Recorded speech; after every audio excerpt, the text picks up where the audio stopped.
What's up, and welcome back to Nowstalgia Pod, giving you another week of what's going on in pop culture. My name is Pat Sheehan, joined by my trusty co-host in his sequin vest, sequin jumper, Dave Martin Swagger. Dave, how you doing today, man? What? Doing good, man. Doing good. Coachella 2022, weekend one in the book. We weren't there, but you can watch the live stream and pretend you were. You know, it was funny. I saw a mix of people on Twitter talking about Coachella. A lot of people who were like, "Oh man, wish I was there. All these moments. Check this out. Check this out." Then a lot of people being like, "You couldn't pay me enough to be at Coachella, especially right now with like a new COVID wave coming." It's really crowded. Like someone drew an arrow to like the middle of like Harry Styles' crowd and was like, "How much would they have to pay you to go there right now?"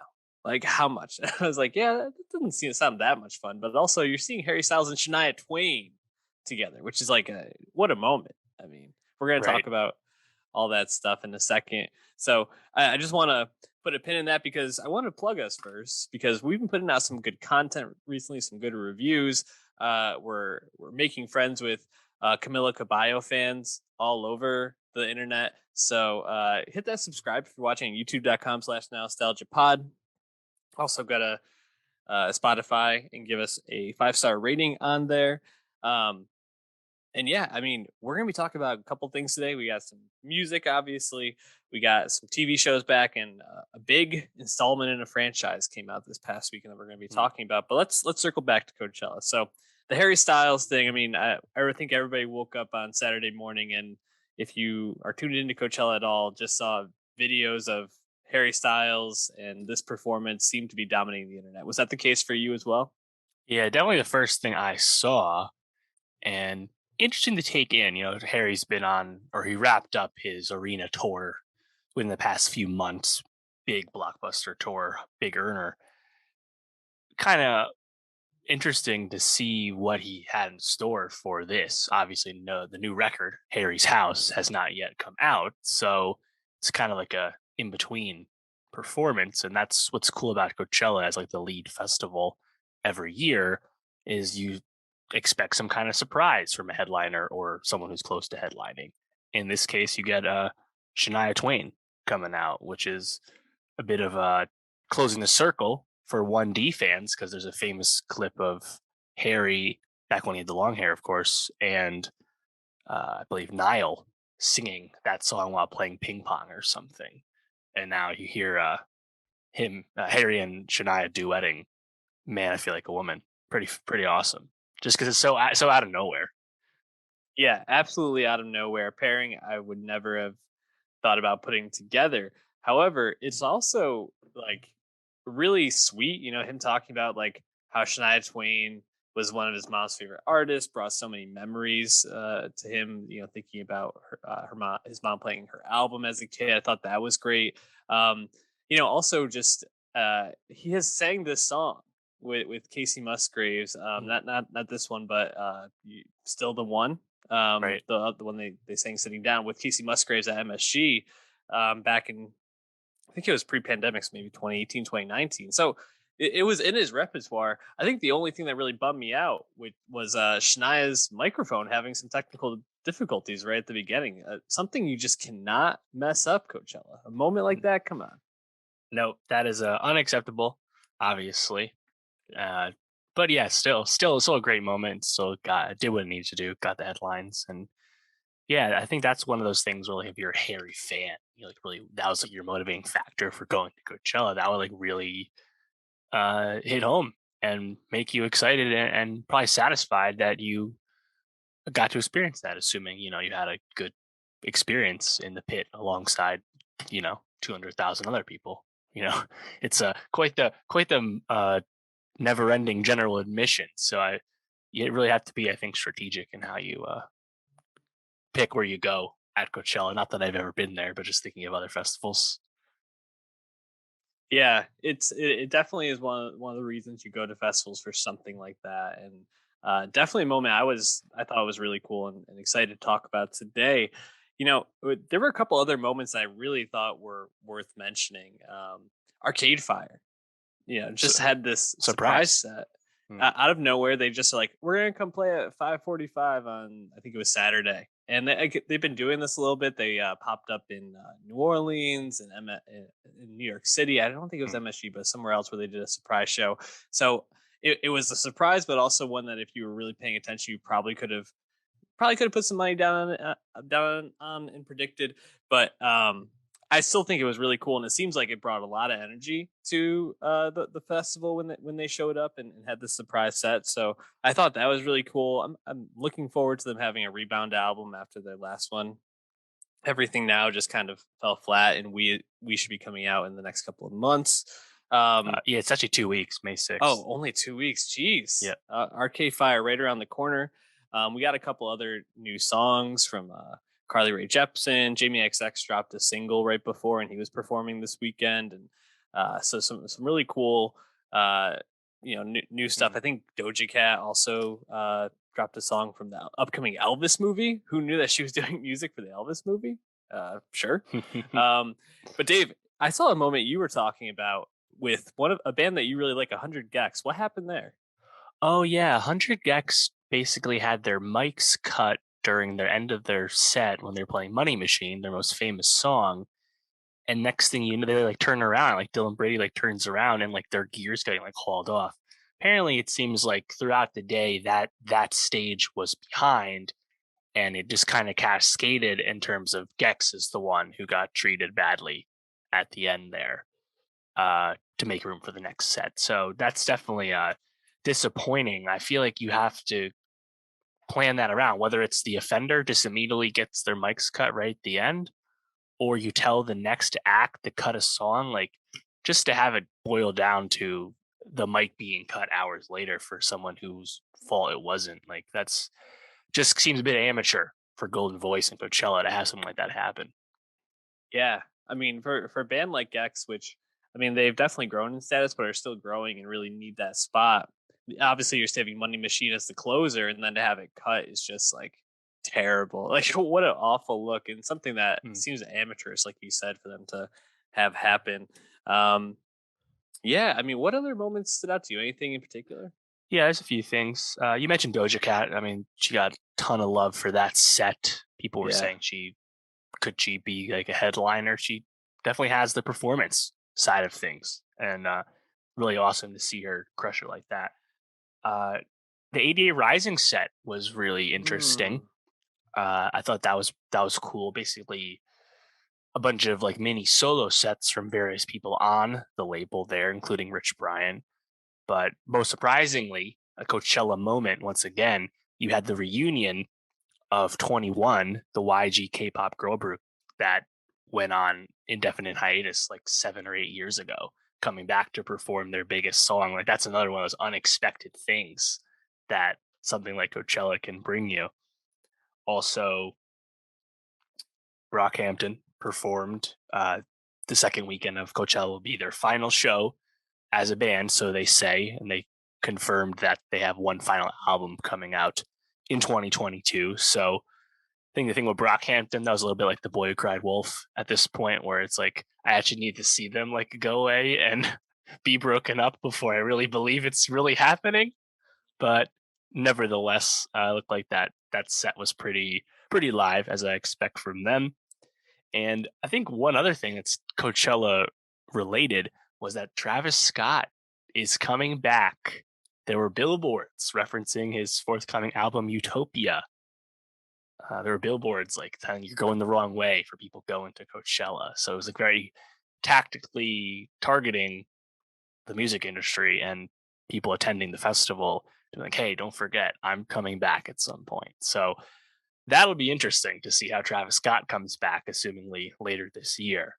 Um, yeah, obviously, given what happened with Astroworld. So I think if Coachella brings a bunch of headlines, that's a positive because I feel like most of the other music festivals don't necessarily do this on like a national stage. Like they're just kind of like little like local pop ups at this point. But Coachella, because it's the first one, and because there's more opportunity for like Shania Twain to show up at Harry, for example. Like because that can happen at Coachella, I feel like it still makes a lot of noise on weekend one. Yeah, no, Coachella always brings something interesting. One of the moments I wanted to just shout out real quick was Danny Elfman having just like Hmm. one of the most talked about sets of the weekend. He brought out some of the members of Limp Bizkit with a huge orchestra. Billie Eilish showed up at one point. He was playing songs from his former band, songs from all the scores and Hmm. songs he's written for TV and movies, and just like that. That's one of the things you can only see at a festival like Coachella or Bonnaroo or something like that, where it's just like huge and you get these big, really produced moments. Because man, if you had told me like you're gonna have all these people and Danny Elfman will be one of the most talked about sets of the weekend, like you just really can't plan for something like that. Um, yeah, and with Kanye dropping out Hmm. a few weeks before, but I think it was 3 or 4 weeks before, they were scrambling a bit to get a headliner, and Swedish House Mafia was already set to play, and the weekend played with them, and it seems like they actually got a tepid response. It is also important to note that they were the closing headliner the weekend with Swedish House Mafia. So it was a bit disappointing to see, some videos of the weekend being like, "You guys want me to end this set right now?" and things like that. But I think it's also 3 days in the hot California sun, and a lot of energy and alcohol and drugs consumed. Yep. So not always gonna get the most energy at the closing act, but that's okay. And Swedish House Mafia dropped their this is insane to say debut album uh in 2022, a group that has been together for I think 15 years now at least. Mhm. Yeah, I think it Technically. was, yeah, so it's, yeah, obviously they weren't making albums together but mixing songs, starting to make music together. And one of the one of the like seminal house EDM acts. I think there's an argument in the early 2010s that they might have been like the Mm. most prominent act. And you think about that like closing tour that they had in 2013 when they were at MSG, and it really felt like one of those like final moments of a group, that could have been more, and they just called it off too early. And then they come back in 2019 with a reunion. And you're like, oh, okay, so they're not really done. There's too much money for them to really leave this off the table. Their solo careers were successful, but I think obviously not reaching the highs of them together as a group. And now releasing Paradise again, debut album. I mean, Dave, what did you think of this? Listening to it, were you enjoying yourself? This definitely exceeded my expectations. Paradise again.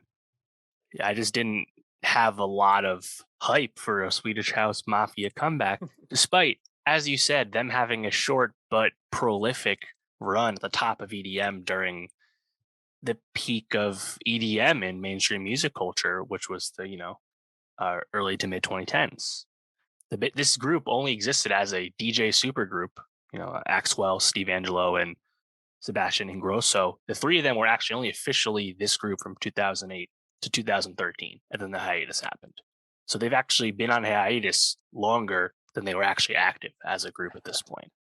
Uh, and I mean, I remember, that time. Of course, they had those Yeah. two single albums, those two compilation albums, Until Now, 2010, 2012.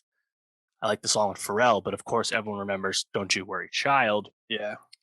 3 times platinum, really big song, one of the biggest house songs of that era. And I think their music in general, the reason I wasn't super hyped for this comeback is because when I think of that music, it just kind of reminds me of that time, like Avicii does as well, where Mhm.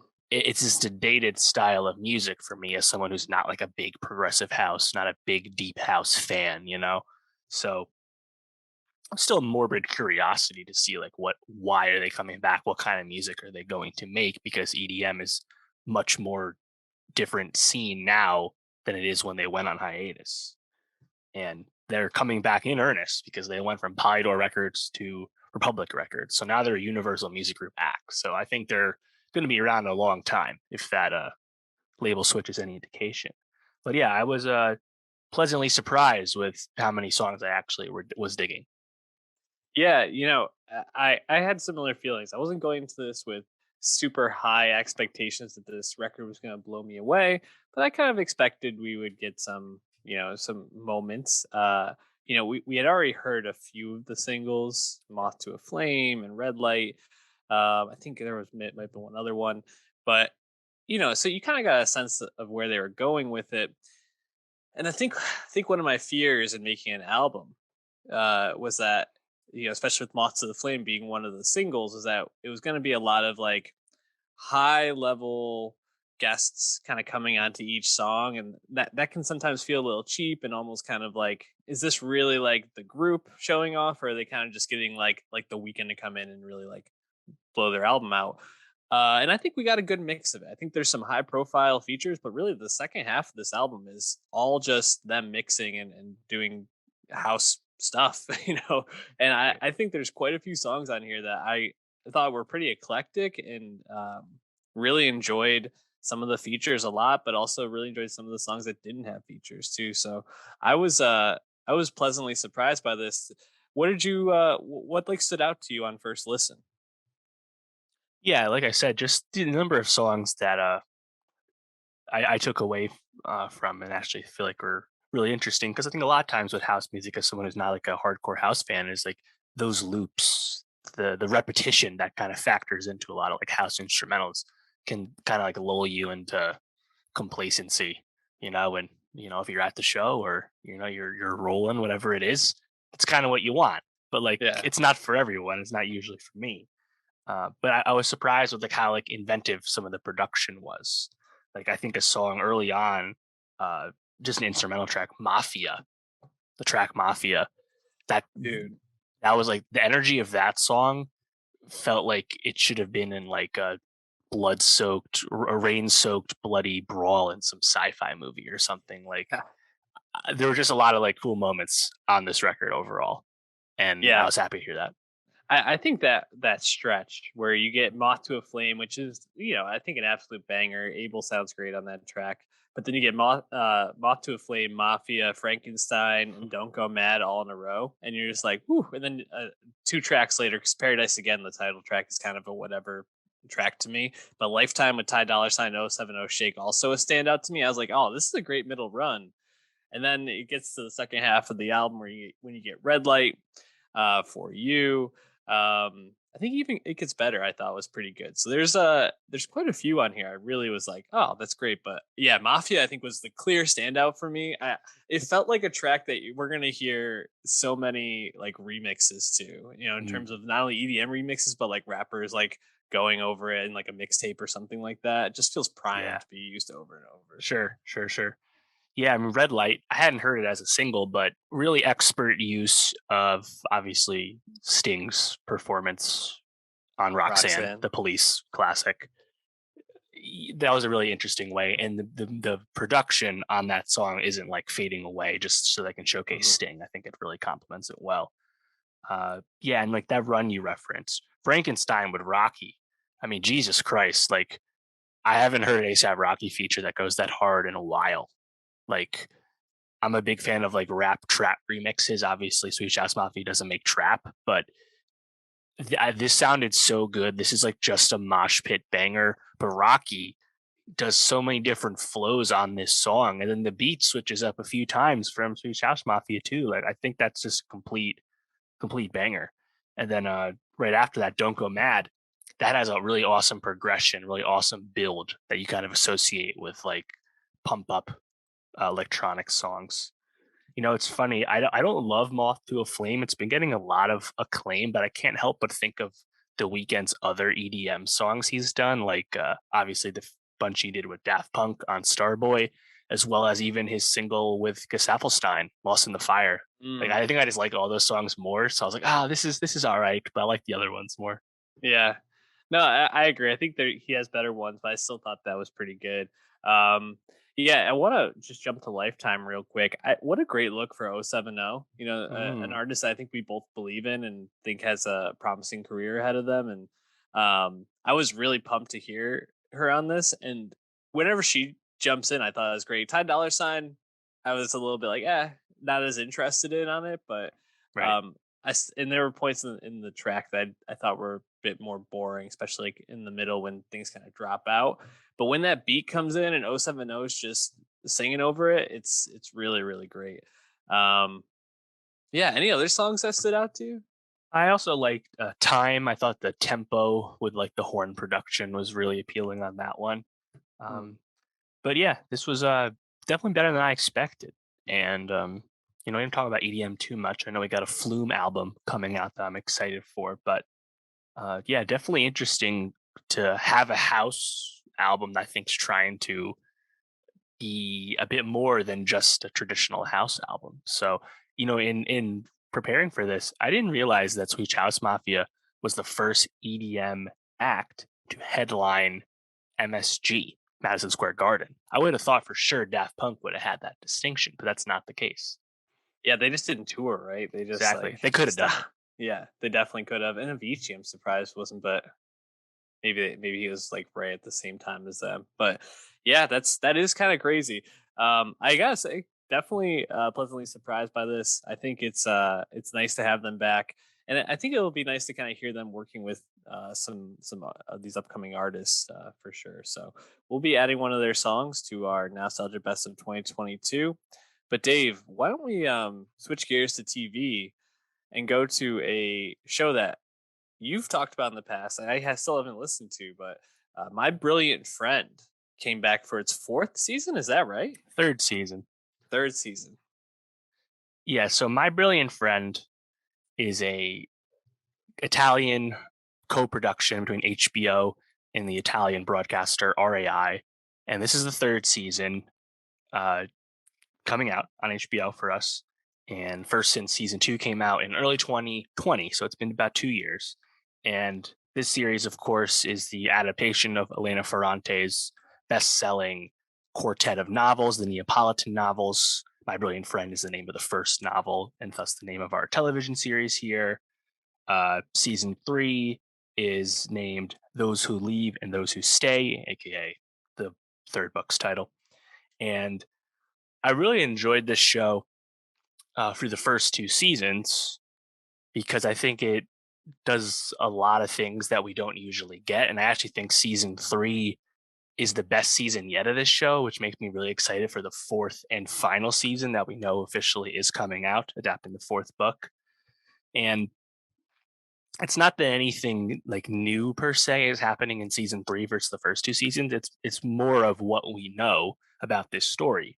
These two young girls with a very complex friendship coming of age in post-war Italy, in Naples specifically, starts out in like the 1950s. By season three, though, we're kind of into the early 70s as our two leads, Leno and Leela, have kind of crossed over into adulthood and are, in their late 20s at this point. Interestingly, though, the series did not recast our two leads through the first three seasons. You still have uh, Gia Garace and Margherita Mazzucco, if I've got those names wrong for sure. You still have them as Leela and Lenu, even though they were originally playing them as like teenagers and now they're trying to pull off being like late 20 somethings. They do their best with the wigs and the makeup and like the fashion and stuff in season three, but I had a hard time sometimes not placing them as way younger than they're supposed to be playing. And they actually are getting recast in season four. But those two performers are like so compelling and I feel like so like attached to these characters that I understand why they wanted to do it with season three. And ultimately I feel like that connection, that like through line really helps that like we hadn't seen them be recast yet. So I think just like thematically the show's really impressive because and this obviously is all really coming from the book, of course, but just that coming of age theme, really intense hardship of the time, but also really omnipresent struggle of gender roles and gender norms and how that's changing in their culture. Now at this time in season three, we're experiencing a lot more like political upheaval and like class struggle. And we're seeing like open conflict between fascist supporters and communist supporters. It's the Years of Lead is the name of the time in Italy, and we've seen the women's liberation movement popping up as well. So I think just like the characters are as they're adults now with like their own families are getting up to more interesting stuff beyond the traditional coming of age story that we all know is quite familiar. So I just like being with them, and also where we've expanded beyond the Naples region, we're now spending time in Pisa and Milan and Florence. So we're just kind of seeing more of Italy as well as these characters are branching off, and Lane is becoming much more successful. So I think it's the best season overall. I like it a lot. Uh, I think if you've watched the series or you read the book, this show does a really good job of making you dislike certain characters and be frustrated by character decisions. In this case, it's absolutely Nino Sarratore, just a absolute fuckboy. This guy sucks so hard and he just cannot leave the plot. I can't stand it. One of the most easy to dislike characters I've seen on screen in some time. And it's frustrating because he's not like an overt like dick. He's more of like that subtle under the surface fuckboy because he thinks he's so smart and he's on the right side of history and all that stuff. I think they do a really good job of kind of building up this character or breaking him down basically. So that was fun, I think, to just watch him pop up and be like, I can't stand this guy. Please kick him to the curb. Alas, I think I have to wait for season 4 for that to happen. TBD there. So yeah, I think obviously you'd have to start with season 1. It's a very serialized show, but I think it's definitely rewarding because the writing and the acting, I think you kind of grow with the show, and it's really impressive to see our 2 leads, I think, be this good and be this compelling on the series because they were not professional actors when they were cast, and you wouldn't know it watching the show.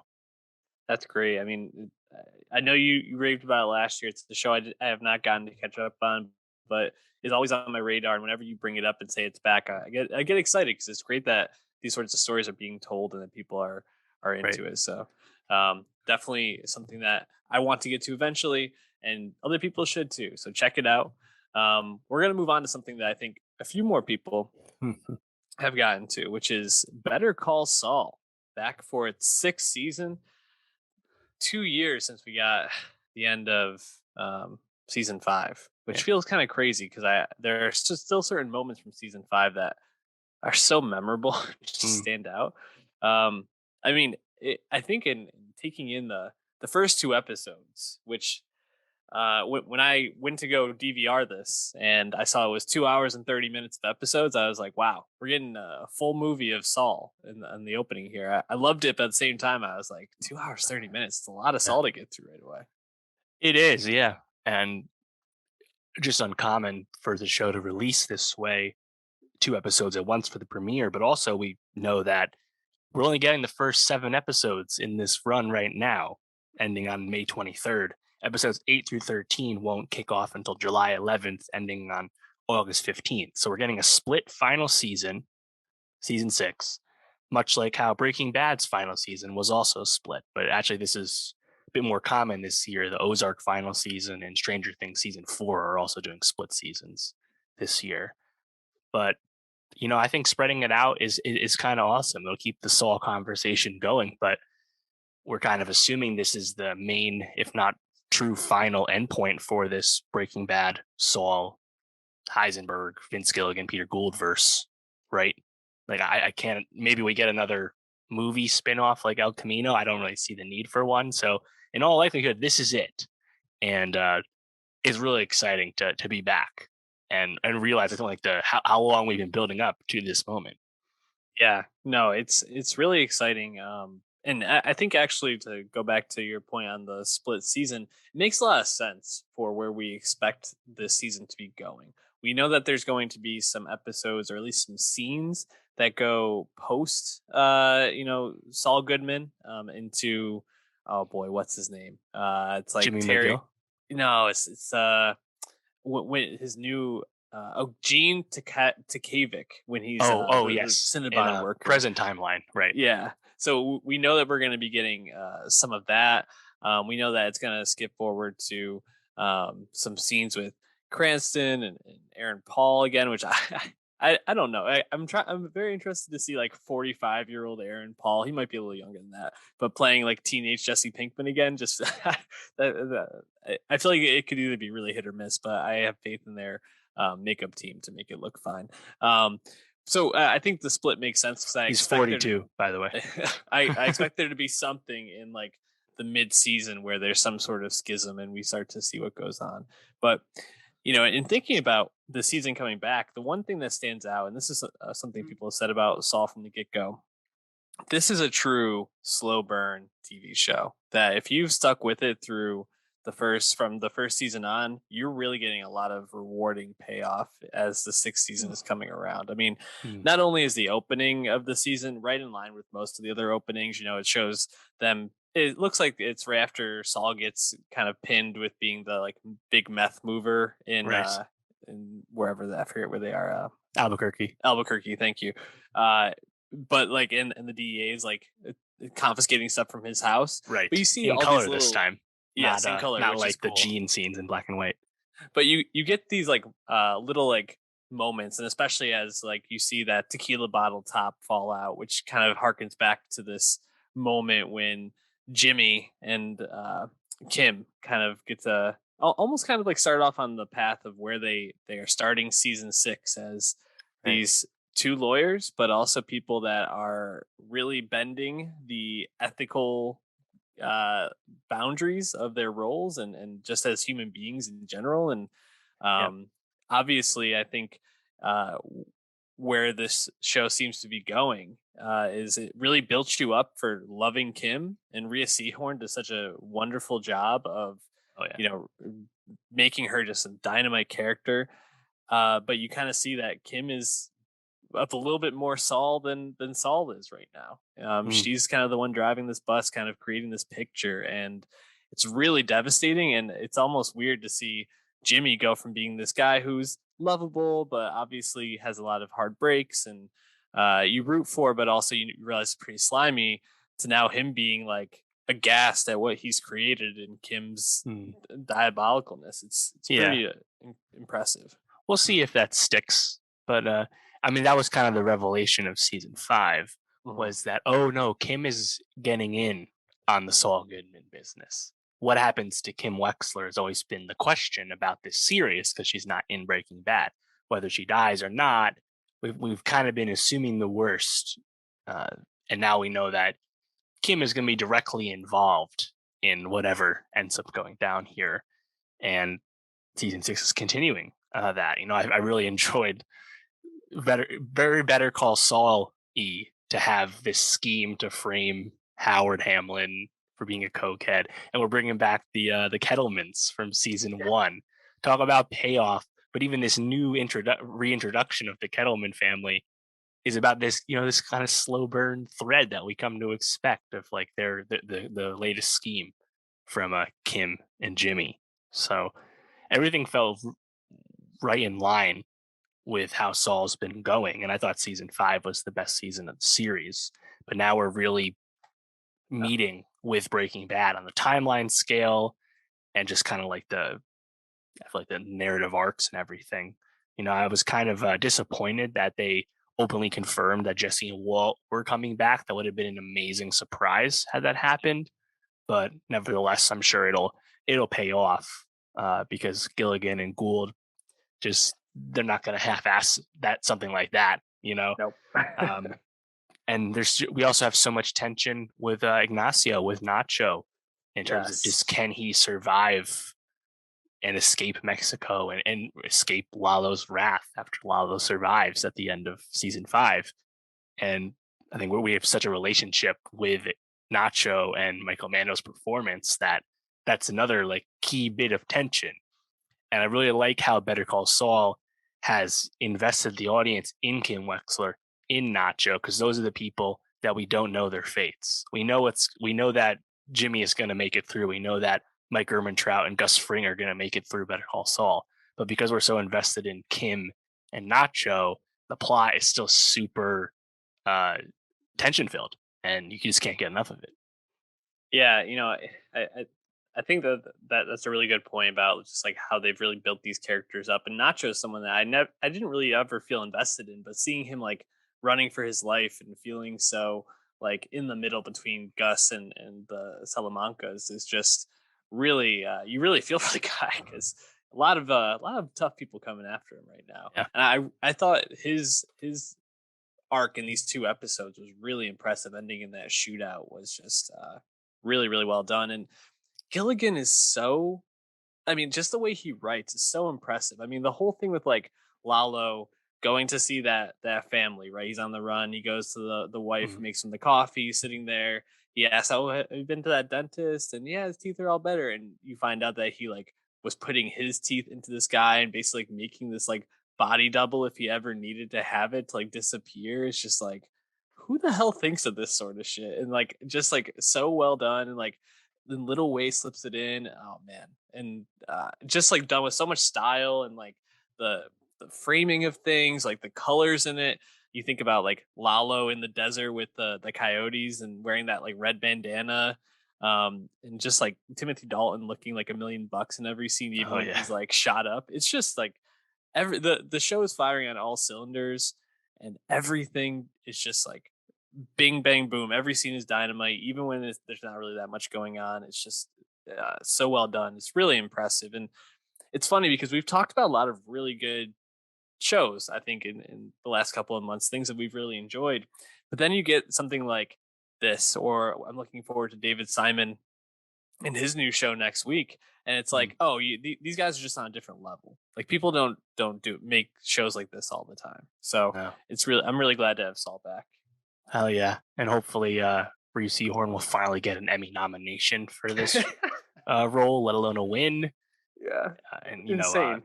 Bob Odenkirk, especially after the health scare, will not be shocked to see him get a best actor win, Yeah, lead actor win as well for this final season. So not that Gilligan needs the coronation all over again and Gould, but like I think Seahorn and Odenkirk would really be deserving of this, and Dalton as a supporting performer as well would be awesome.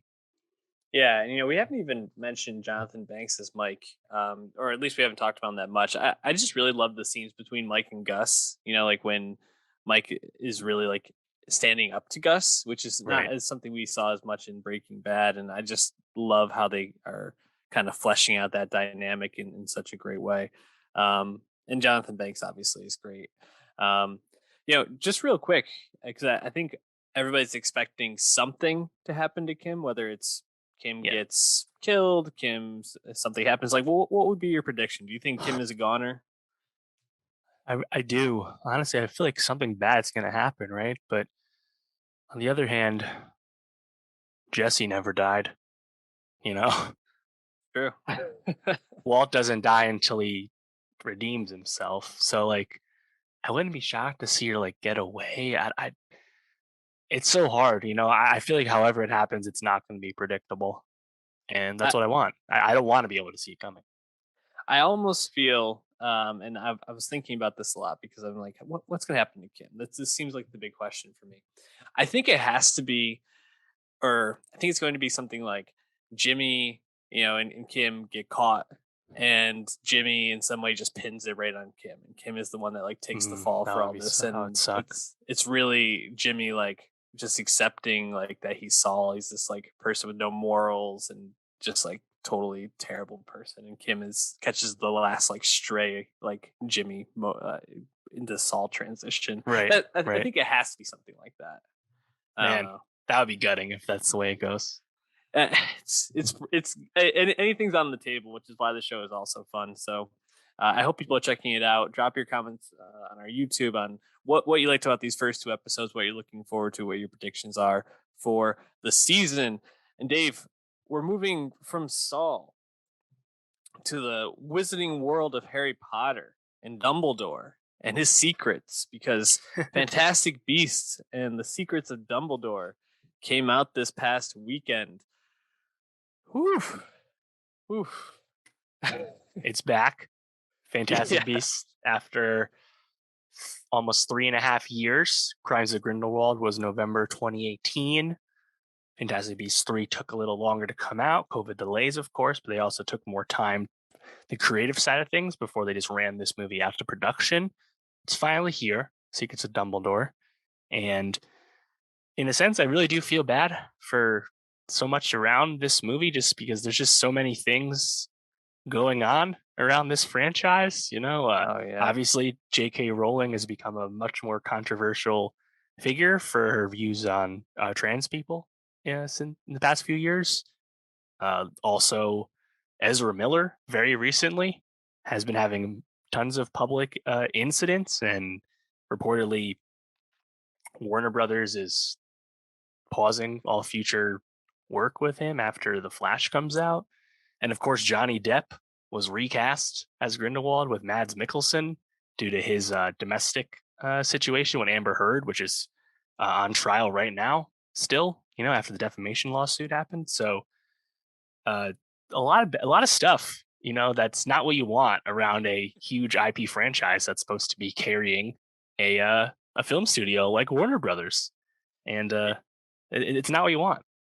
Yeah, to speak to your Ezra Miller point, we're recording on April 19th, and just before recording, reports came out that he was arrested again in Hawaii. Yeah. I think it's the second or third time in like Yeah. 2 months. So, I hope whatever he's going through, he gets help for. Obviously, it seems like he's just not in a good place at the moment. But yeah, really tough. The J.K. Rowling aspect of it all, just like very, very hard to Right. see her downfall go from this beloved author to Right. this. And think about it. Like, JK isn't promoting this film. She Yeah. has not promoted this movie once. You can literally look up the last time she's tweeted the word beasts. Like, she's not involved at all. Like, she doesn't do the interview. She left the premiere without watching it. Like, she's there as like this like thing that's hanging over the franchise at this point. But even Warner Brothers like barely wants to touch her at this point, even though she's the creative arbiter still. It's really unfortunate. Yeah, and just even to think about the other like non-controversial aspects of this, but Hmm. the movies haven't been great. No.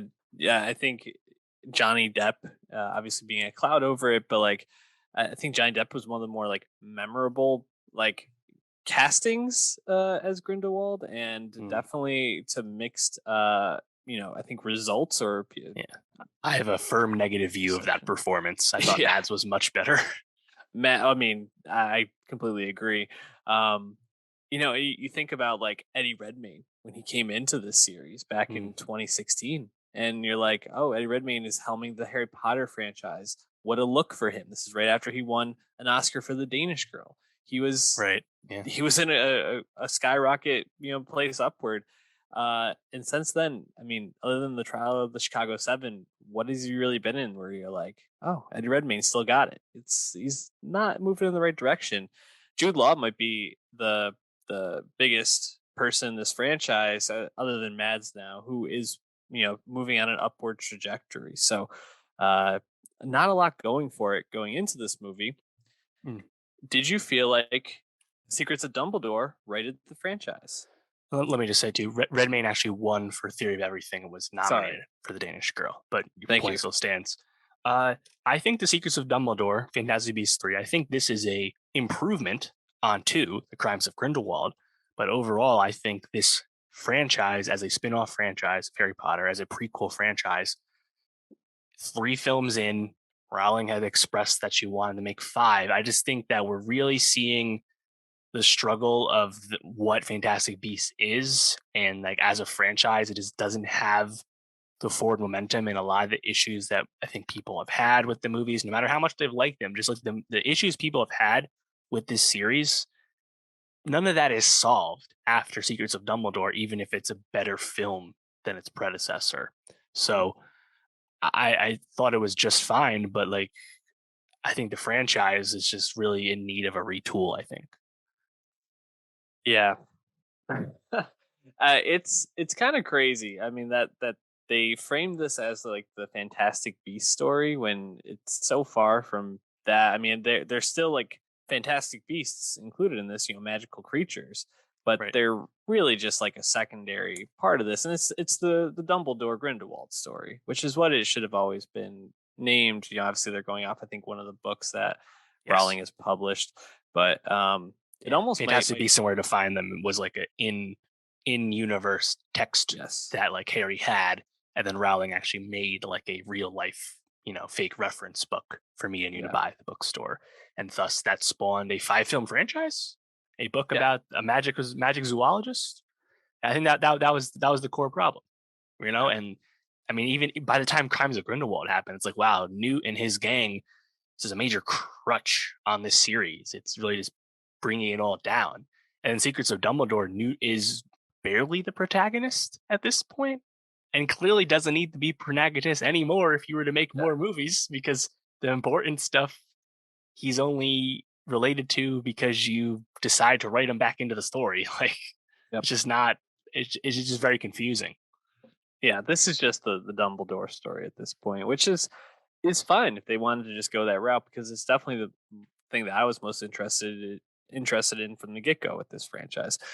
Anyways, to like as we go into it, I think there's a lot to nitpick with, but we should start in a positive place. I think, Hmm. like you said that there were definitely some parts about this that were better than other installments. I agree. I think that there's some aspects of this that I found to be more enjoyable, more fun. Just some even some like set pieces that I thought were a lot Hmm. more intriguing than and memorable. But I'll let you kind of take the floor. Like, what were the things that you thought it did better than previous movies? Well, yeah, the obvious one is Grindelwald. Uh, Yes. Mads Mikkelsen coming in to replace Johnny Depp. He was cast with like 2 days to decide, right in the midst of production starting. Like, they Warner Brothers really had to fix this on the fly. Mads talked a bit about that process, but Mads Mikkelsen, he's, if you think about it, he's now been in damn near every Hollywood franchise: Star Wars, Bond, Marvel, Harry Potter. Yet he still makes his independent movies as well. Awesome actor. Yeah. He brings to Grindelwald what he brings to basically all of his franchise roles, where it's stated understatement, a bit of minimalism in his performance. Mads Mikkelsen has such presence without being this like showy, theatrical buffoon that late period Johnny Depp is. I thought Mads was really awesome in this movie. I really liked how the movie starts off, establishing this kind of like alternate dimension that like Dumbledore can establish, and them having that conversation over tea in the fake restaurant. I thought that was Yep. awesome. And Mads throughout, I think, really carries it, and he carries all his scenes because he just has such a presence, such a gravity that to bring to the performance and bring to the role. Yeah, he really brings like a menacing presence in such a unique way that only really he can, and it just makes so much sense. You think about like villains and like how in kids things, they're so over the top, kind of like Johnny Depp. But when you get to like a more mature story, villains are or people who might be seen as a villain are usually more like understated and cunning and Mm. not as like lambastic and drawing attention to themselves. So he's a perfect cast for this, I think, and I agree. I think he's very strong in his scenes. I think Jude Law is pretty good. I think that I don't think it's a perfect performance from him. I think Dumbledore as a character is such a complicated character at this point with all the lore that has been ascribed to him from Rowling that it's like, how do you really play such a layered and complicated person? But I think Law does it pretty well. Right. Yeah, he's at least doing his best. We don't have any exposure to young Dumbledore. We only kind of know him as he was introduced to us originally as kind of the, you know, archetypal fatherly wizard figure, right? And then we learn about so much depth and flaws to the Dumbledore character later on in the series. And I think we only like in spurts actually get that in the Fantastic Beasts 2 and 3, which is a bit of an issue. Like, this movie is called The Secrets of Dumbledore, but we don't really get into the secrets, not in a meaningful way. Like, yes, a few things are answered and like the box is checked, but if anything, I feel like a lot of the canonical resolution of Secrets of Dumbledore is more or less just closing loops that Crimes of Grindelwald had like blatantly opened more than anything else. And that's not Law's fault, but Yeah. I think the greater issue with this series is that J.K. Rowling has been at the helm of the screenplays. This time around for Fantastic Beasts 3, you also have Steve Kloves, who is a Harry Potter scribe as well, writing for every Harry Potter film except for Order of the Phoenix. And yet, J.K. Rowling doesn't seem to really have all her wires crossed, even though this is her baby. She's very much in like prequel George Lucas land, I feel like. And Mads and Law, they can, do their best. And I even think Eddie Redmayne plays the new character well. I feel like new can be a bit annoying at times, but I think Eddie does a good job because that's what he's supposed to be portraying him as, you know? Yeah. No, I agree. I think he does a pretty good job as well with New. I just want to go back to Dumbledore real quick. I think the title is more of a nod to the collective Dumbledores in this, Aberforth and Aurelius, which Yes. is I gotta say the whole like Credence thing has just been fumbled right from the get go. Like Sucks. It sucks so much. terrible, and like to like all of a sudden make this the twist is just like Yeah. so eye And now rolling. Credence is he's gone, you know? It didn't Yeah, amount to fucking anything. yeah, I know. Kind of crazy that also like he's killed off in this, like right as Ezra Miller is like Yeah. being like, I mean, they didn't have to like write him out anyway in between movies. They're just like, okay, you're done. Cool. Worked out great for them. Right. Um, Like just like, and we can get into the more canon stuff later, but like just the way that they, you know, introduce Credence Barebone in the first movie, Ezra Miller, you know, a hot piece of casting at the time, like introducing this new phenomenon in the Harry Potter world, the Obscurus, the Obscurial.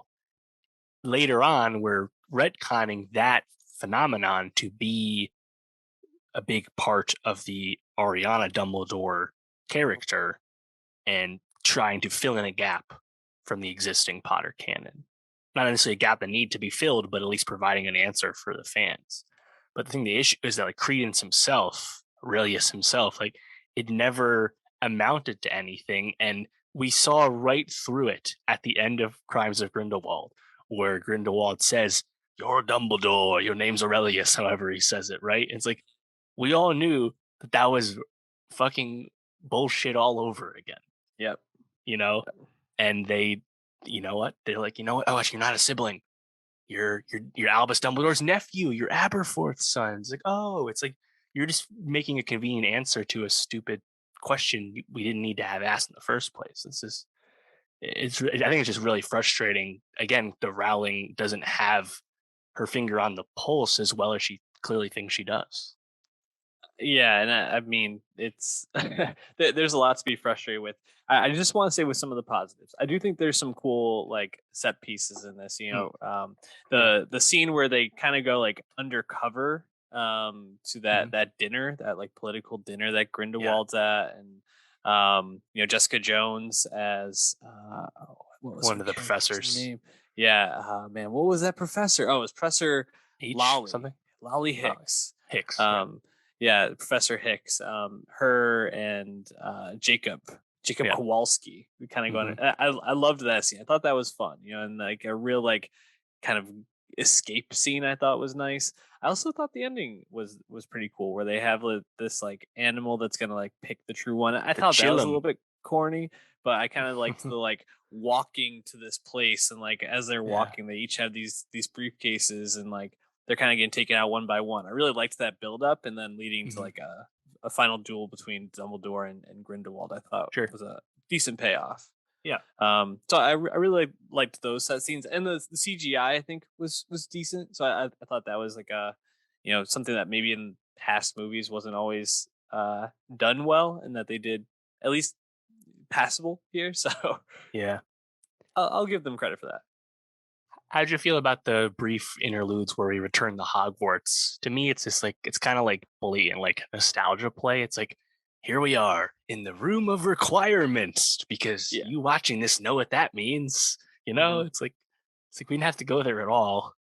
I would love to be in Hogwarts in the HBO Max series in development because then we'd go there in a meaningful way. But this is just like blatant, like brief fan service for no reason. My favorite one of those was when Dumbledore and Aberforth are having dinner and they get a knock at the door and you know it's this person delivering news, and right before it's like, "Thank you, Minerva," and it's like, "Oh, it's McGonagall! Oh, young McGonagall," who gets one scene and then is gone. It's like, okay, cool, just like all in right. second movie, yeah. So stupid. I hate when they do that. Yeah, I agree. I think it's kind of like, okay, what are we doing here? Just kind of tying this in. But yeah, you know, I think that there's a lot to pick through here. And the first one I want to say is like, there's just too many people in this. There's too many people we have to care about and know who they are. I couldn't for like half the movie. I like kept forgetting who Colum Turner's supposed to be. And I think he was even. Yeah, I think he was even in the last movie. And I just was he like, was. who? Yeah, he was the one who was married to or engaged to Letta Lestrange, Zoe Kravitz character. Yeah, I think like I said, like Newt's whole gang is a huge crutch on the series, and we really saw that manifest in two, of course. And they make a very specific choice in Secrets of Dumbledore, where Catherine Waterston's character, uh, Tina, is not in the movie. Basically, it's like, okay, you're trimming down the cast. Oh wait, no, you're not. We're just gonna get way more Theseus and tons of Kama too, who was introduced in a super confusing way in the last movie, and we have no relationship to still. Like, yeah, I think that's the issue. It's like you don't really like love the ensemble. It's not that the performance, there's issues with the performances. It's just like those characters you're just not super engaged with. It's a bit frustrating. Honestly, I feel like Kowalski is the one I like the most, just Oh because Dan yeah. Fogler's perfectly playing the comic relief and like the punchline stuff. Hmm. Yeah, and but it's funny like that the punchline is basically like you're a dumb muggle. That's kind of it. But you got a heart, and that's what makes you special. It's like, okay, cool, I guess. Like Yeah, uh you know, I I definitely just feel like there's way too many people you have to keep track of. I didn't like the choice to like make Queenie on Grindelwald's side. I was just kind of like I didn't really care that much to begin with. I was like, this just feels kind of annoying to have this like back and forth now. Also, them like getting married at the end, I thought was a little bit like hokey and just didn't care about. But right. whatever, I don't know. Yeah, it was kind of interesting too. It's like she's a Legilimens, but then Grindelwald actually has this like clairvoyant ability. It's like it was just kind of weird to like keep all that straight for me, just because I feel like there's unnecessary like clutter almost. However, I did like how I think Secrets of Dumbledore kind of pulls off the whole we can't tell anyone the entire plan because Grindelwald will figure it out over time by these visions. So it's all going to be nebulous to you and thus nebulous to the audience as well. I actually think they handled that like as well as they could. And it's pretty fun watching things actually pan out and you figure out how everything's working and happening. That was pretty cool. Yeah, and then Um, and to that point, I think that actually builds out a bit of the Dumbledore like plot holes in the Harry Potter books. How he like would never tell anybody the full story, and like how right. he kind of came to create this pattern of only giving little bits Yeah. to people on his team. Go on. Yeah, yeah, no, totally. Um, and I think for me, visually, I wish this movie, I wish it just popped more. It's like I feel like it's a bit grayer and darker than I want it to be. It's not that it's Mhm. bad CGI per se. It's just like bad color grading or Hmm. like the tones. I just don't love it. I wish like even like when we have like the fake dimensional duel at the end between Grindelwald and Dumbledore, it's like super washed out and gray. It's like not as eye popping as I want it to be. I don't know. So yeah, I think visually these movies can certainly improve. I think the effects for the beasts are always really good. I think Yeah. the Chillum as a new introduction was nice, but Yeah, really tough for the baby chillin to get its throat cut in the first like I don't know 10 minutes. Really, really yeah, tough. I don't know. yeah, Any other thoughts on this? I feel pretty mad about this franchise at this point. yeah. Well, I think that there's a lot of other canon implications due to this movie and how it reacts to two, namely the Secrets of Dumbledore, the secrets, learning about the secrets.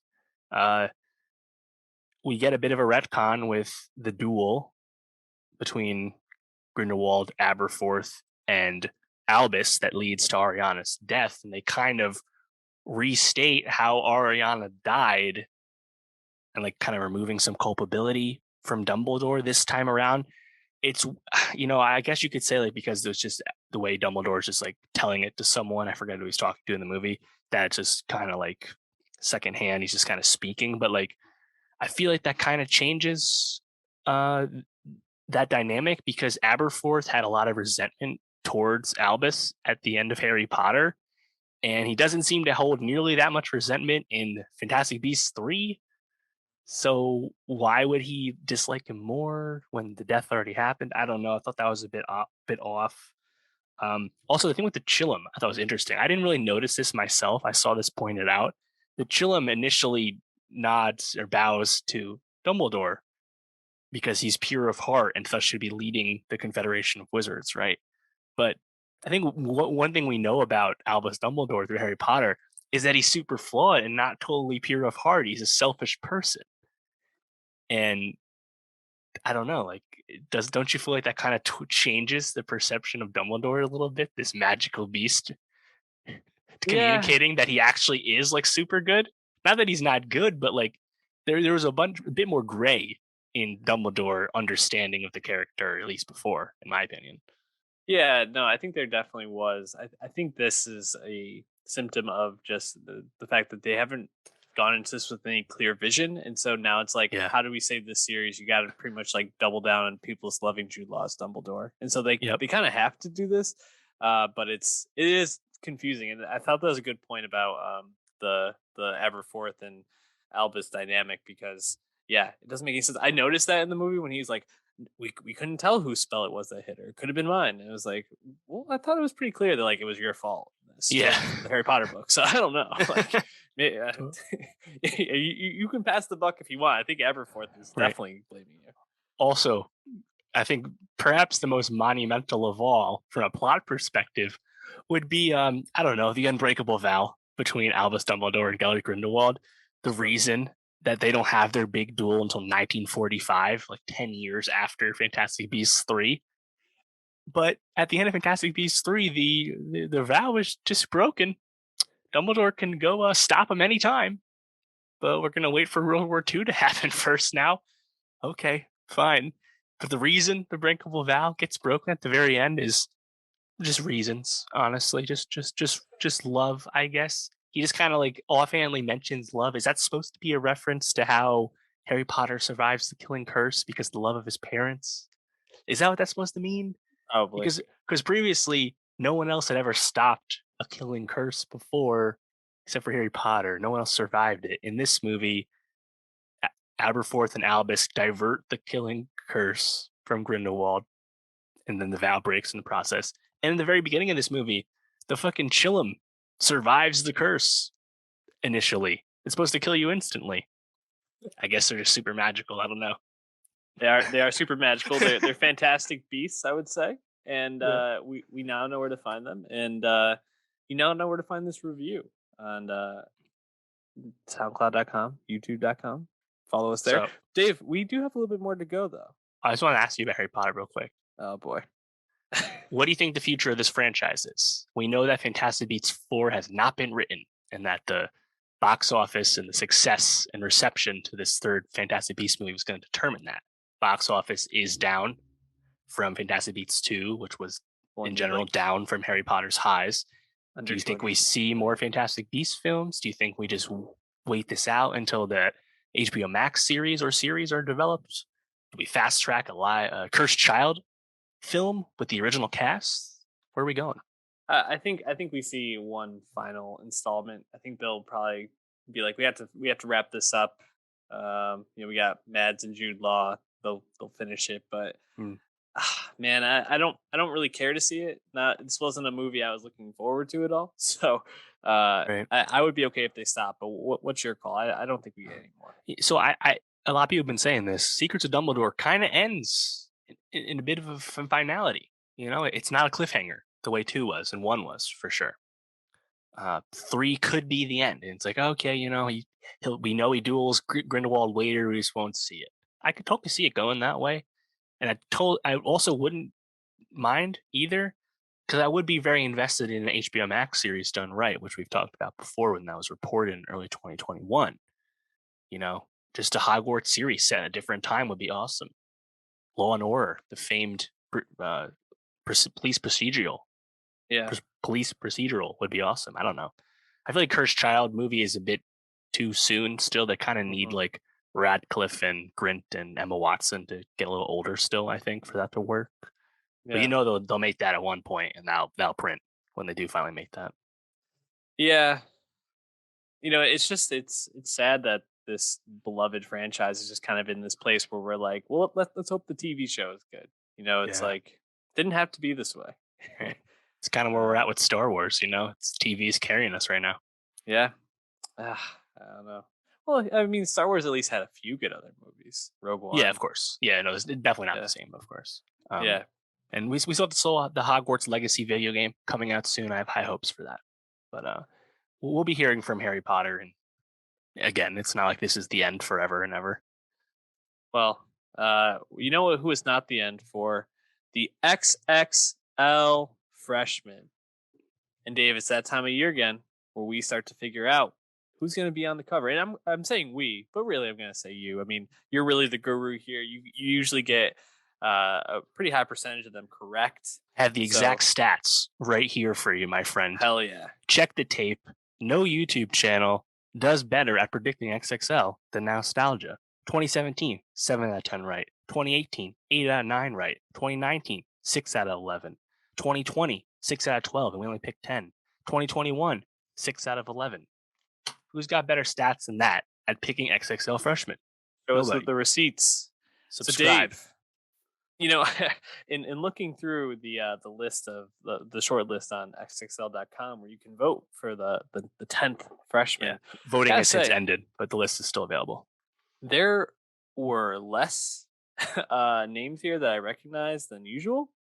And I usually kind of put the onus on you to kind of keep me present with my up and coming rapper listening.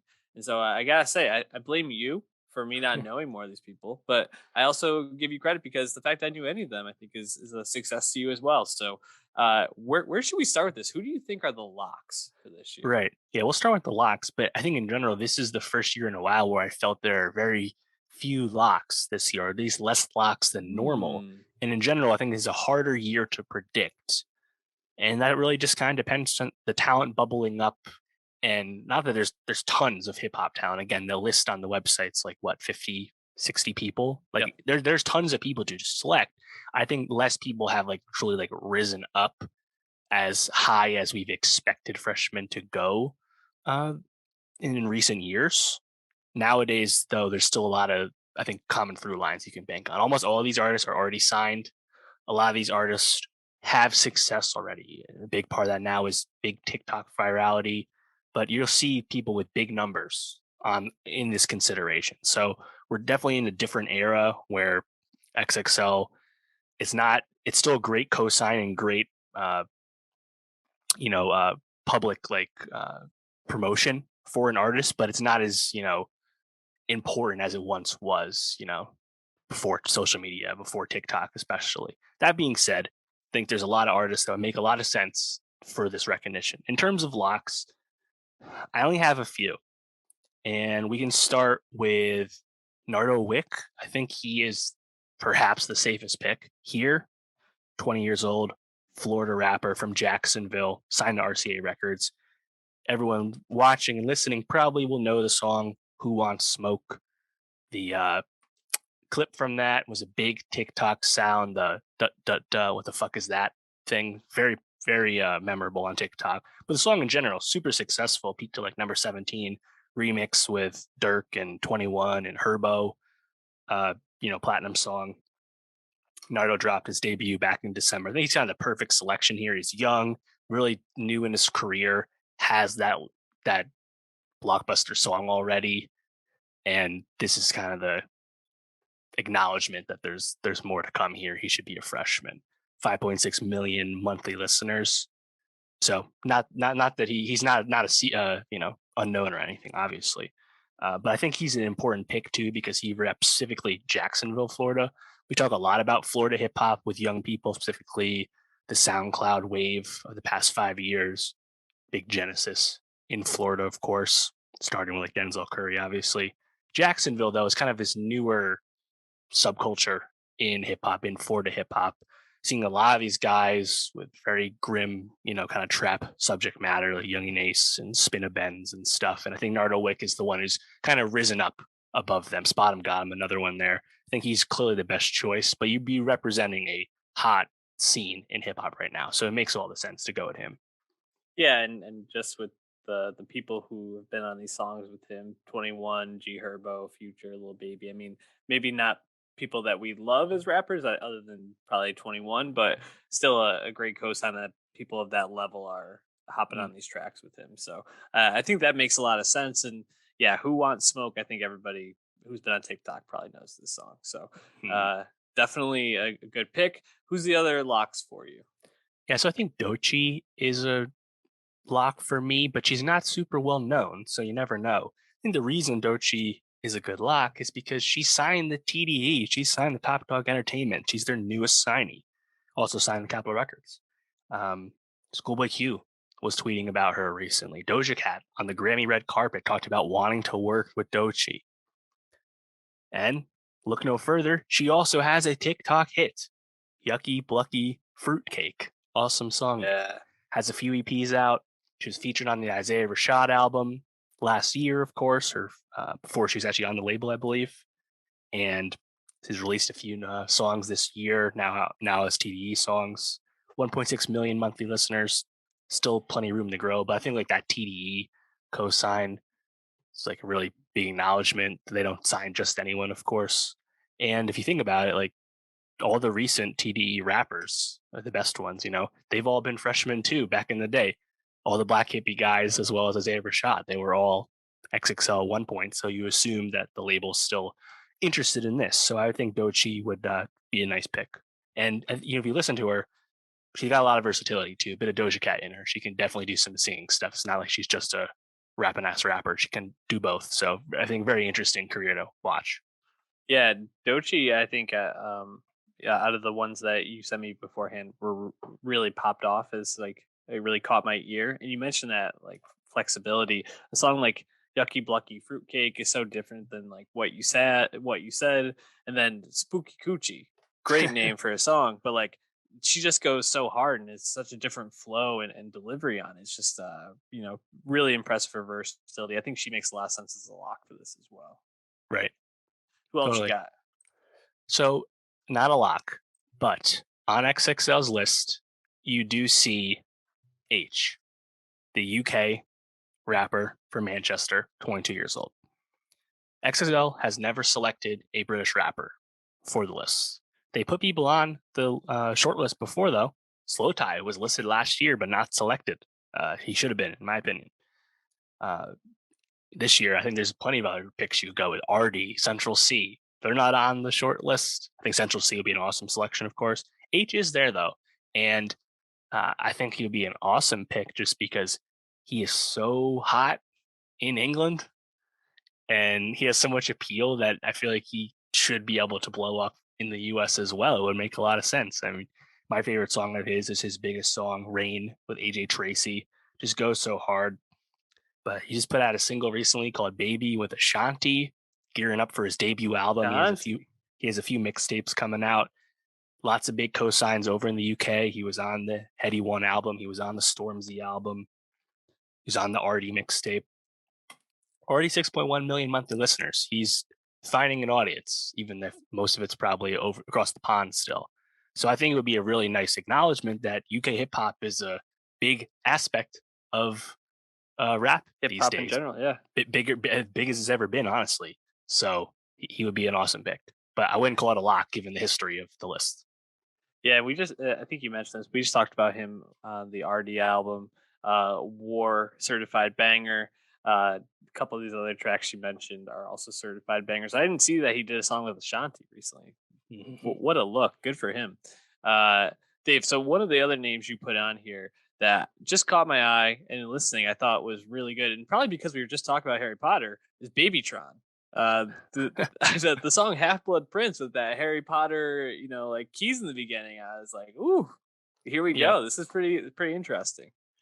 Yep. I think Babytron would be a really awesome pick, but also I think a really smart pick. You look at Babytron on Spotify. He's put out 7 mixtapes since 2017. He's an independent artist. He only has like 350,000 monthly listeners. Small per those standards, but he doesn't have any label support. However, super prolific. Does a lot of funny things, like you said, sampling the Harry Potter theme, for example. Babytron, though, 21-year-old, he's representing 2, I think, important scenes here. One, the Michigan, Detroit / Flint scene, which is its own distinct sound. It's been very hot, as well as scam rap. Lyrically, he's all about scam rap. He sounds a lot like his fellow, Detroit scammer TJX6. I've talked about like scam being on the XXL list before. They didn't pick TJX6. They didn't pick Guapdad 4000. Now it seems like it's Babytron's turn to be picked.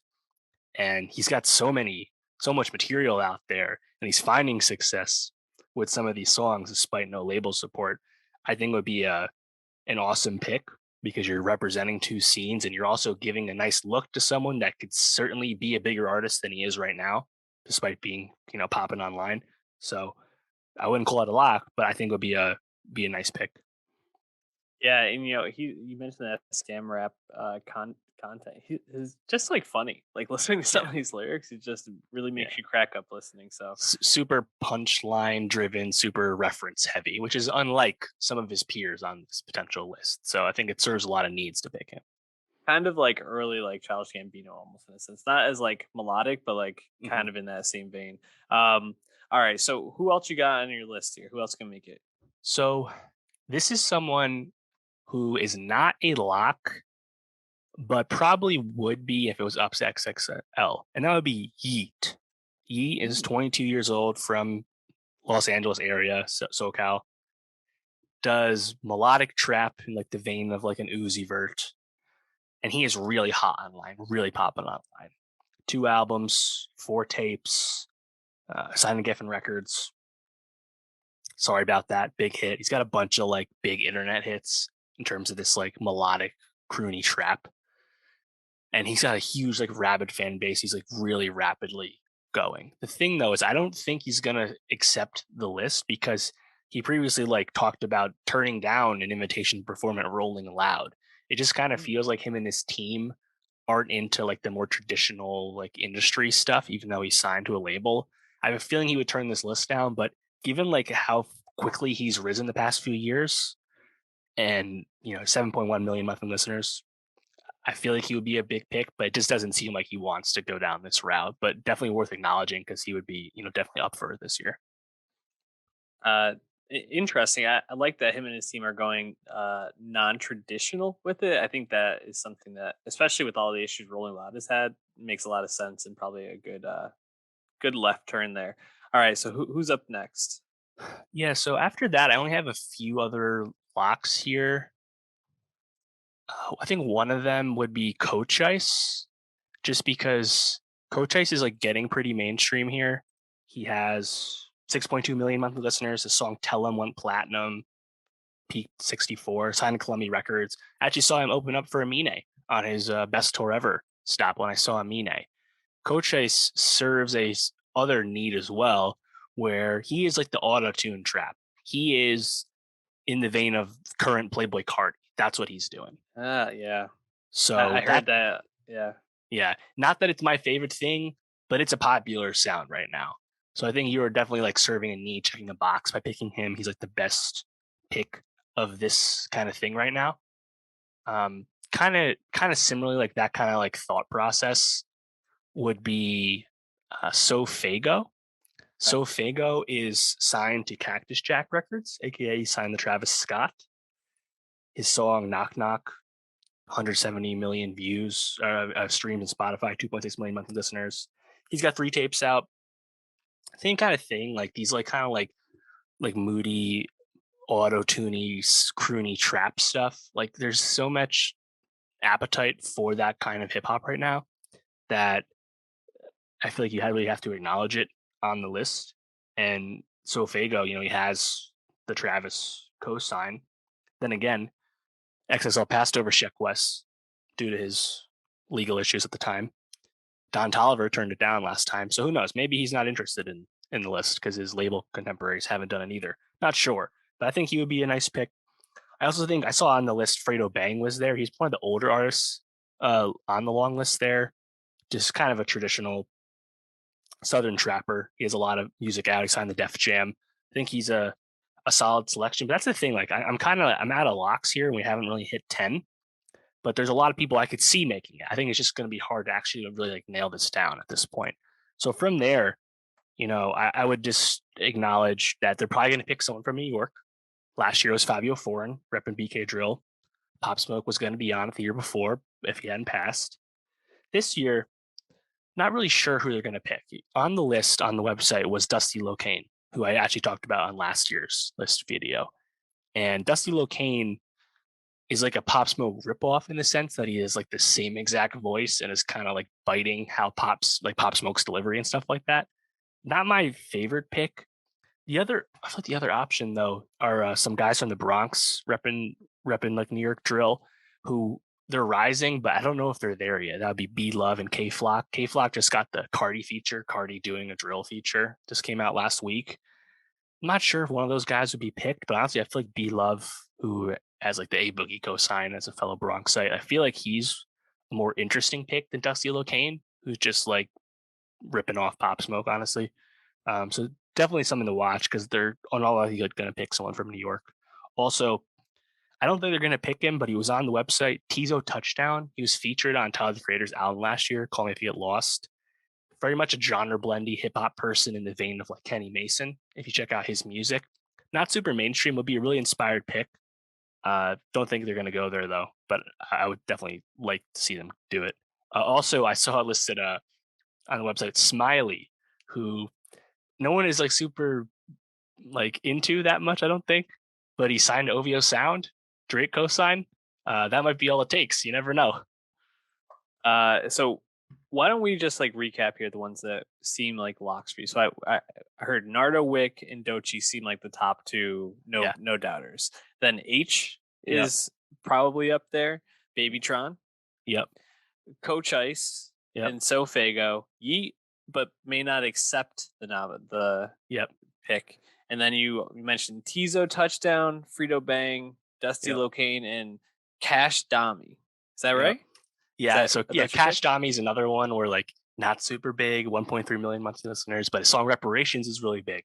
And that's kind of the themes. Like there's a lot of people that you can make a case for where like they have a bit of success and they'll probably really appreciate the look of the XXL list because they still have a platform to build. But yeah, I think this is going to be one where the last few picks are probably going to surprise people. And of course, people turning it down factors into that as well. But, if you look on the website, you'll see people that I talked about last year, like 2K Baby and Little Easy. I feel like they're kind of in holdover status at this point, though. You're just going to pick someone newer. But yeah, I mean, I saw a lot of love for Ken Carson online. Like there's a lot of people. So I'm actually just very interested to see what this cover looks like whenever it comes out, assumingly in June, just because it's a hard one to pick this year. Well, if you're betting, Dave just gave you a bunch of picks to win a lot of money. So take his advice. The man is good at what he does. That's going to wrap it up for us this week, Dave. But what do we got for next week? Next week, Pusha T album. First one in nearly 4 years. Very exciting. Also, the return of Barry, season 3. The return of David Simon on HBO. We Own the City. The Northman, Robert Eggers' third film, Viking epic. Great reviews, very exciting. Russian Doll is coming out tomorrow on Netflix, season 2. Natasha Lyonne. Love the first season. Very excited to see what the second season's about, honestly. Also, The Unbreakable Weight of Massive Talent, Nick Cage movie, critically acclaimed, coming out wide this weekend. Following up Pig, the Cage Renaissance continues. Things are heating up into the summer, my man. Looking forward to all of it. Hit that subscribe on youtube.com/nostalgiapod. And also 5-star rating on Spotify. We'll catch you next week.